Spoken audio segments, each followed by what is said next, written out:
11월 대선이 한 달 남은 가운데 오늘 트럼프 대통령은 트위터를 통해 자신과 영부인 멜라니아 여사가 코로나19 확진 판정을 받았다고 밝혔습니다. 백악관은 마이크 펜스 부통령은 코로나19 진단검사에서 음성 판정을 받았다고 밝혔습니다. 또 민주당의 조 바이든 대선 후보도 오늘 검사에서 음성으로 확인됐습니다. 퀸즈 지역에서 코로나19로 확진자가 2명 이상 발생해 학교가 폐쇄되는 첫 번째 사례가 나왔습니다.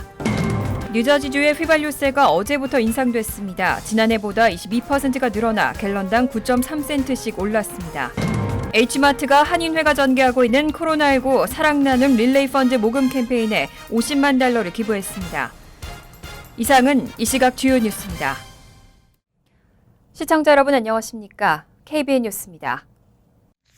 오늘 오후 4시 기준 미 전역의 코로나19 누적 확진자는 어제보다 38,063명 늘어난 748만 4,357명, 사망자는 667명이 늘어 21만 3,327명입니다.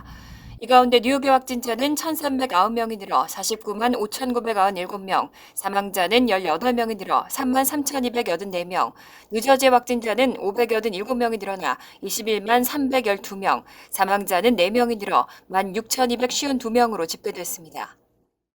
첫 번째 소식입니다. 11월 대선이 한 달 남은 가운데 오늘 트럼프 대통령은 트위터를 통해 자신과 영부인 멜라니아 여사가 코로나19 확진 판정을 받았다고 밝혔습니다.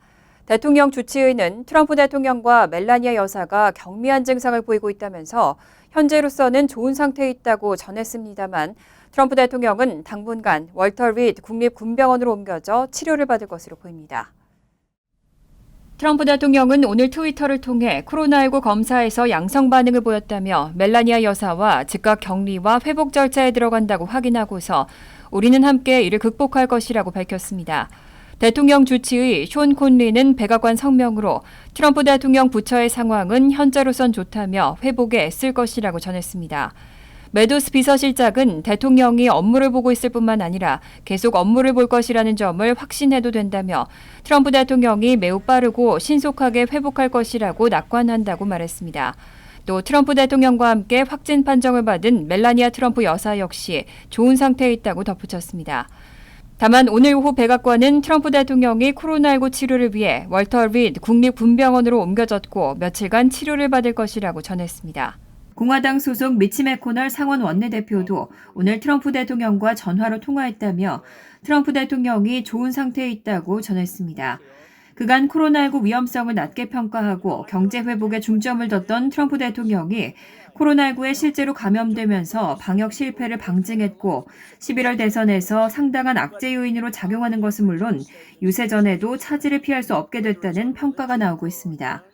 기어 백악관 대변인은 대통령이 자신과 그를 지지하는 모든 사람, 미국민의 건강과 안전을 매우 중시한다며 CDC 지침과 최선책에 맞춰 대통령이 이동할 때 접촉과 노출을 최대한 제한할 것이라고 강조했습니다. 이런 가운데 미 수정헌법 제25조에 따르면 의료적 상황으로 대통령이 직무를 수행할 수 없을 경우 부통령에게 일시 권한을 넘길 수 있는데요. 백악관은 마이크 펜스 부통령은 코로나19 진단검사에서 음성 판정을 받았다고 밝혔습니다. 또 민주당의 조 바이든 대선 후보도 오늘 검사에서 음성으로 확인됐습니다. 미국 수정헌법 제25조에 따르면 의료적 치료로 직무를 수행할 수 없게 된 대통령은 권한을 일시 부통령에게 넘길 수 있는 옵션이 있습니다. 이후 의료 상황이 호전되는 대로 다시 대통령 권한을 회수할 수 있다고 되어 있습니다.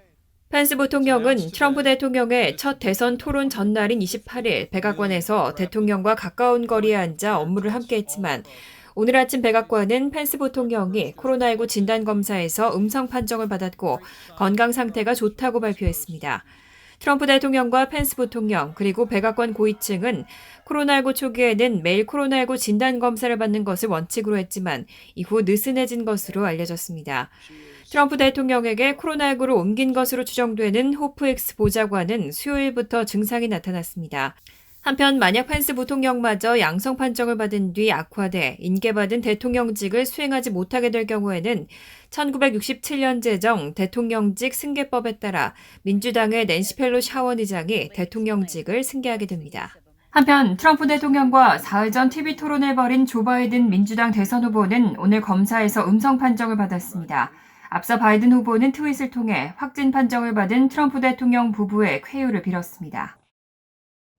트럼프 대통령의 코로나19 양성 판정 사실이 공개되자 다수의 언론들은 그가 올해 74세 고령의 비만으로 고위험군에 속한다는 점에 주목하고 있습니다.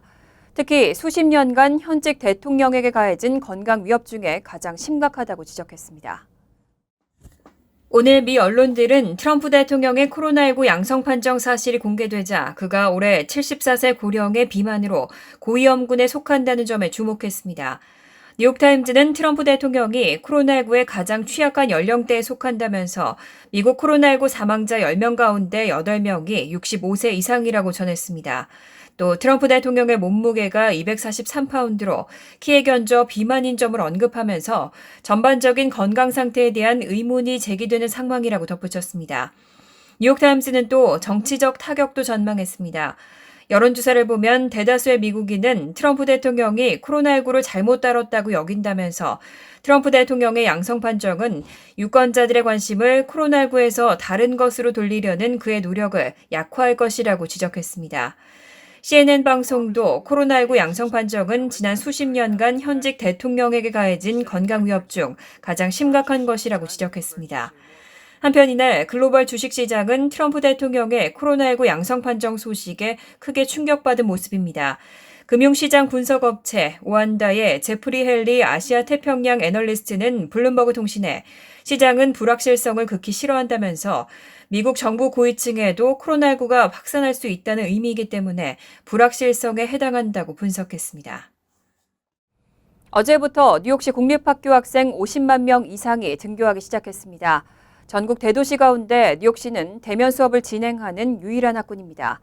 그런데 퀸즈 지역에서는 코로나19로 확진자가 2명 이상 발생해 학교가 폐쇄되는 첫 번째 사례가 나왔습니다. 빌 드블라지오 뉴욕시장은 어제 퀸즈 엘머스트의 특수학교 존 F 케네디 주니어 스쿨에서 코로나19 확진자가 2명 이상 발생해 해당 학교가 2주간 폐쇄됐다고 밝혔습니다. 드블라지오 시장은 코로나19 브리핑에서 뉴욕시 전체 약 1,600학교가 대면 수업에 돌입한 현재 앞서 발표된 가이드라인에 따라 최소 2명 이상의 확진자가 발생한 경우는 이 학교가 처음이라며 해당 학교에서 하이브리드 수업을 택한 262명의 학생들과 88명의 교직원들이 폐쇄의 영향을 받을 것이라고 밝혔습니다. 이외 일부 학교의 교실 폐쇄 등은 몇 건 확인됐지만 상대적으로 적다고 덧붙였습니다. 코로나19 확진자 발생 시 대처 가이드라인에 따르면 한 교실에서 양성 환자가 최소 2명 발생할 경우에는 14일간 해당 교실의 폐쇄 및 원격 수업으로 전환되고 학교 건물에서 최소 2명의 확진자 발생 시 14일간 건물 전체가 폐쇄되고 원격 수업으로 전환 조치가 이뤄집니다. 뉴욕 주정부가 코로나19 확진자와 접촉할 경우 경고해주는 기능을 갖춘 모바일 애플리케이션을 배포했습니다. 해당 앱을 통해 코로나19 확진자가 6피트 이내에 있는지 그리고 확진자와 같은 공간에 10분 이상 있었는지를 확인할 수 있습니다. 앤드류 쿠오모 뉴욕 주지사는 1일 코비드 얼러트 애플리케이션을 소개하고 이 앱은 코로나19 확진자가 6피트 이내에 있는지와 확진자와 같은 공간에 10분 이상 있었는지를 알려주는 기능을 갖추고 있다고 밝혔습니다. 구글 플레이와 애플 앱스토어에서 코비드 얼러트를 검색한 뒤 무료로 다운받아 설치하고 사용할 수 있습니다. 하지만 이 앱은 위치 추적을 위한 GPS 기능을 사용하지 않을 뿐 아니라 확진자의 이름 등도 수집하지 않기 때문에 개인 신상 정보는 일체 노출되지 않습니다. 뉴욕주뿐 아니라 뉴저지와 커네티컷, 펜실베니아와 델라웨어주 등에서도 이 앱을 이용할 수 있습니다. 한편 이 앱은 뉴욕주 정부가 연방기금과 마이클 블룸버그 전 뉴욕시장의 자선단체에서 받은 코로나19 기금 70만 달러를 들여 개발했습니다. 뉴저지주의 휘발유세가 어제부터 인상됐습니다. 지난해보다 22%가 늘어나 갤런당 9.3센트씩 올랐습니다. 코로나19 사태로 재정적 어려움을 겪고 있는 상황에서 휘발유값 부담까지 늘게 됐습니다. 뉴저지주는 어제부터 자동차 휘발유에 부과하는 세금을 지난해보다 22%가 늘어난 갤런당 9.3센트씩 인상했습니다. 이번 인상으로 운전자들은 주유소에서 휘발유를 넣을 때마다 갤런당 50.7센트씩을 세금으로 내게 됐습니다.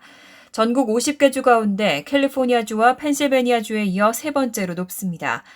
이번 인상으로 뉴저지주 자동차 운전자들은 도시 또는 외곽 지역 등 주유소에 따라 소폭의 차이는 있지만 대체로 갤런당 평균 $2 40센트 정도씩을 부담하게 됩니다. 뉴저지주는 2016년 발효된 법에 따라 매년 지난 1년 동안의 휘발유 사용량과 앞으로의 수요 예측 등을 기준으로 휘발유세를 조정하고 있습니다. 주정부는 이런 조정을 통해 매년 안정적인 세수를 확보하고 이를 주 곳곳의 오래된 교량과 도로 등 기간 교통시설을 개선하는 데 사용하고 있습니다. 주 교통국 자료에 따르면 뉴저지주 전체 차량 통행량은 지난 3월과 4월에는 1년 전 같은 기간과 비교해 25% 감소했고 5월에는 40%, 이후 6월에는 16%가 줄어든 것으로 나타났습니다. 뉴욕시 식당과 바 등 요식업소들은 코로나19 사태로 큰 어려움을 겪고 있습니다. 실외 영업과 제한적인 실내 영업을 시작했지만 회복이 쉽지 않은 상황인데요. 앞으로 6개월 사이에는 요식업소의 절반 정도가 문을 닫을 것이라는 암울한 예상도 나왔습니다. 뉴욕주 감사원이 1일 발표한 자료에 따르면 뉴욕시에 있는 2만 5천 개에 달하는 식당과 바 등 각종 요식업소들은 음식 픽업과 배달 서비스, 5개 영업과 제한적인 실내 영업 등의 노력에도 불구하고 임대료와 임금 부담에 매출 부진까지 겹친 상황입니다. 이대로라면 내년 3월까지 전체의 50% 정도가 폐업을 할 가능성이 높다는 암울한 예상도 나왔습니다.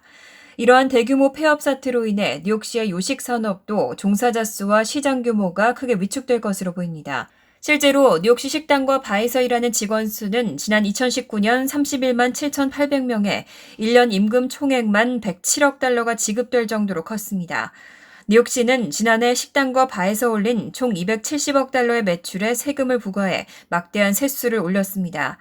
하지만 지난 3월에 코로나19 사태가 발발한 뒤 4월 들어 9만 1,000명, 3분의 1가량으로 줄었고 이어 8월에 5개 영업을 허용하면서 겨우 17만 4천 명 수준으로 늘었습니다.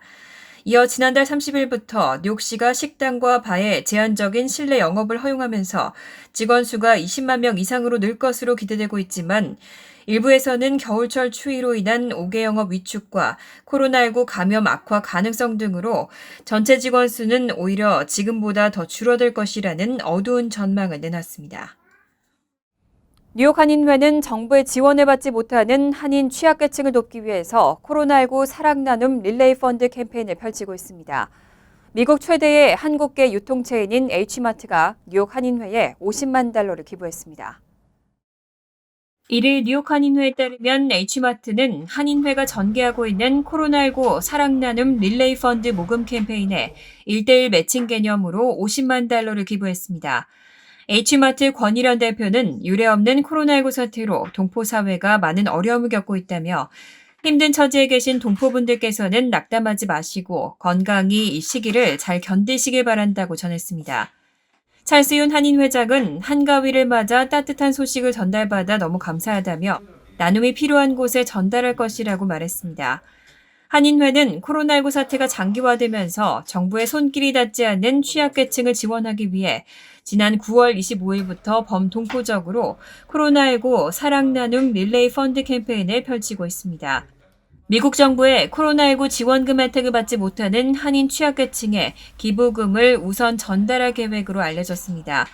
지원 대상자로 선정되면 향후 5개월간 월 $100에서 $200씩 식품 교환권을 받을 수 있습니다. 이 캠페인은 오는 9일 마감하며 후원 동참과 수혜 신청은 뉴욕 한인회 212-255-6969로 할 수 있습니다. 뉴욕 한인 커뮤니티 센터 건물을 두고 그동안 지속적으로 매각 여부에 대한 논란이 빚어졌는데요. 퀸즈 한인회 역대 회장단이 뉴욕 한인 커뮤니티 센터 건물 매각 추진을 반대한다는 공식 입장을 표명했습니다.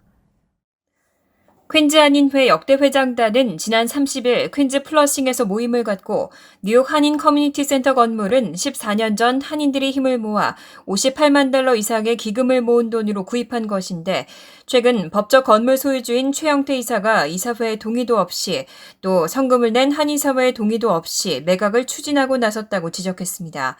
또 이런 일은 절대 있어서는 안 될 일이며 앞장서서 막을 것이라고 밝혔습니다. KCC NY 건물은 지난 2006년 한의사회 성금 50여만 달러의 종잣돈과 모기지 등을 통해 115만 달러에 매입한 3층짜리 빌딩이지만 재정난 등으로 그동안 매각 여부를 놓고 지속적인 논란을 빚어왔습니다.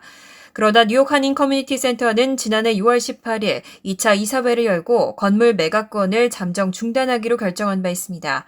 그런데 건물의 법적 소유주인 최영태 이사가 최근 모 일간지에 KCC NY 건물을 매각할 것이라는 광고를 게재하며 다시 매각 추진 의사를 밝히면서 다시 논란이 일고 있습니다.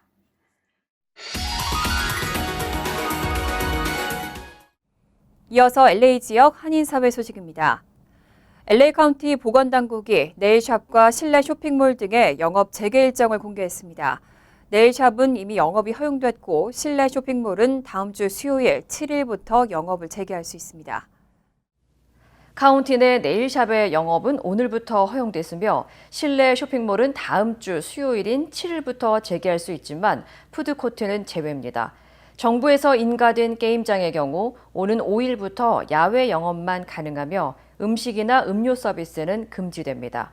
실내 영업이 허용된 네일샵과 쇼핑몰의 최대 수용 인원은 25%로 제한됩니다.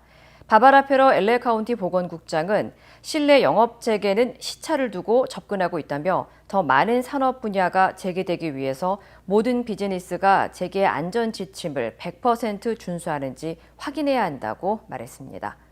오늘까지 집계된 LA 카운티의 확진자 수는 27만 1,371명, 사망자 수는 6,610명입니다.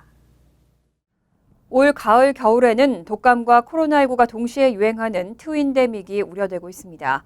보건당국은 6개월 이상인 모든 사람들에게 독감 백신 접종을 권고했습니다. 미국 전염병 재단이 주최한 인플루엔자 폐렴구균 감염증 연례 기자회견에서 앤서니 파우치 국립 알레르기 전염병 연구소 소장을 비롯한 보건 전문가들은 모든 사람들에게 독감 예방 접종을 하도록 한 CDC의 권고를 따를 것을 촉구했습니다. 파우치 소장은 6개월 이상 된 모든 사람은 매년 독감 백신을 맞아야 한다고 강조하면서 예방 접종을 받고 세균의 확산을 막기 위해 매일 예방 조치를 취할 것을 당부했습니다.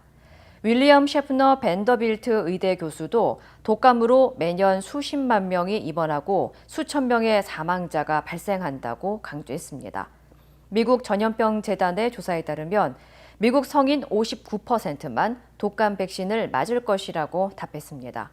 CDC는 지난 2018년부터 2019년 독감 시즌 동안 미국에서 1,650만 명이 독감으로 병원을 찾았고 3만 4천 명이 숨진 것으로 추정했습니다. 간추린 소식입니다. 조 바이든 민주당 대선 후보가 추석을 맞이해 미국 내 한인사회에 축하 메시지를 전했습니다. 바이든 후보는 1일 오전 공식 트위터를 통해 부인인 질 바이든 여사와 가족을 대표해 한인 커뮤니티가 민족의 명절 추석을 행복하게 보내길 바란다는 메시지를 전달했습니다. 특히 메시지 말미에는 한글로 행복한 한가위 보내세요라는 인사를 덧붙였습니다. 연방재무부가 이번 주말이나 다음 주 초부터 중소업체들의 종업원 급여 지원인 1차 PPP 융자금의 탕감을 시작한다고 발표했습니다.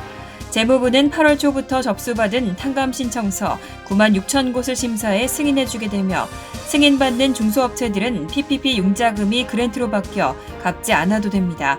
중소업체들은 융자금의 60%를 24주 안에 종업원 급여에 지출한 것으로 입증하면 융자금 100% 전체를 탕감받게 됩니다.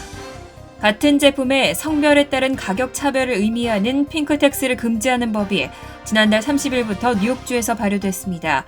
핑크텍스 금지법은 지난 4월 뉴욕주 정부 2020-2021 회계연도 예산 확정 당시 법 제어됐고 6개월이 지나 9월 30일부터 적용됐습니다. 앞으로는 생산 및 제조에 사용되는 재료나 용도, 기능적 디자인, 특징, 브랜드 등의 차이가 없는 유사 제품을 단지 여성용 제품이라는 이유로 가격을 다르게 부과할 수 없습니다. 뉴욕 일원 교도소에 복역 중인 한국 국적 수감자 수가 감소세로 돌아선 것으로 나타났습니다. 뉴욕 총영사관에 따르면 뉴욕과 뉴저지, 커네티컷, 펜실베니아, 델라웨어 등 총영사관 관할 5개 중에 교도소에서 실형을 선고받고 수감 중인 한국 국적자는 10월 1일 기준 24명으로 집계됐습니다. 지난해 같은 기간 수감자 35명보다 무려 31% 급감한 수치입니다. 지난해 하반기와 올 상반기 중 한인 수감자들이 대거 출소했기 때문으로 풀이됩니다. 환율과 증권 소식입니다.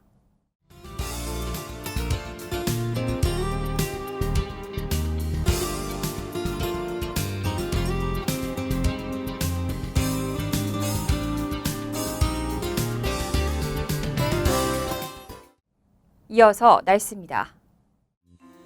토요일은 대체로 화창하겠습니다.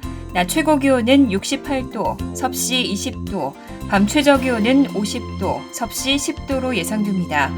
일요일은 오후에 가끔 구름이 지나겠지만 대체로 화창하겠습니다. 월요일은 오전에 소나기가 내린 후 개겠습니다. 이상으로 KBN 뉴스를 마칩니다. KBN과 함께 즐거운 저녁 되시기 바랍니다.